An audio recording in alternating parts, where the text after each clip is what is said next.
আসসালামু আলাইকুম, সবাই কেমন আছো? আমি আলহামদুলিল্লাহ অনেক ভালো আছি। আজকে অনেক দিন পরে মা, মামুনি, আমি, খালামুনি সবাই মিলে ঘুরতে যাই।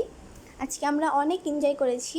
এই যে আমার খালামুনি, আমার মামুনি আমার পিছনে। মামুনিকে আজকে অনেক সুন্দর লাগছিল, সবাইকেই অনেক সুন্দর লাগছিল। সেম মাশাল্লাহ। যাওয়ার সময় হঠাৎ করে রিক্সাটা নষ্ট হয়ে যায়। আঙ্কেল রিক্সা ঠিক করতে থাকে আর আমি খালামুনির কোলে বসেছিলাম। বসে থাকতে থাকতে এত বোরিং লাগছিল, পরে ভাবলাম খালামণির সাথে কয়েকটা ছবি তুলি।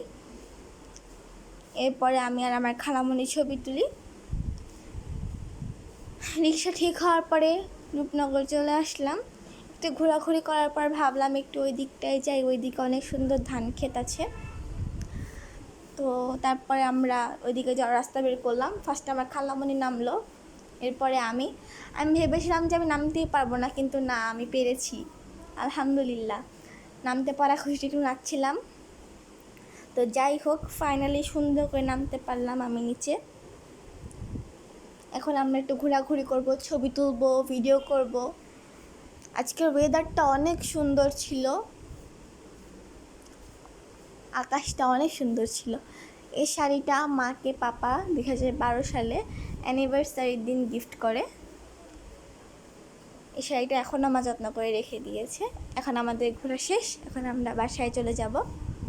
আমার যেতে ইচ্ছা করছিল না, ওয়েদারটা এত সুন্দর ছিল, ভাবছি আর একটু থাকি। পরে এখন চলে আসলাম, এখন মামনির কাছে যাব। আমি বলছিলাম যে আমি আসতে পারবো না এতটুকু, আমাকে কেউ একটু হেল্প করো। বাকিটা তোমরাই দেখো আমার খালামনির অবস্থা।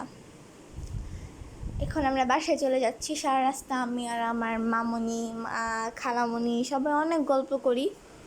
আজকের দিনটা আমার অনেক ভালো গিয়েছে, আমার অনেক অনেক অনেক অনেক ভালো লেগেছে আজকে। আমি আজকে অনেক হ্যাপি, অনেক দিন পরে ঘুরতে আসলাম।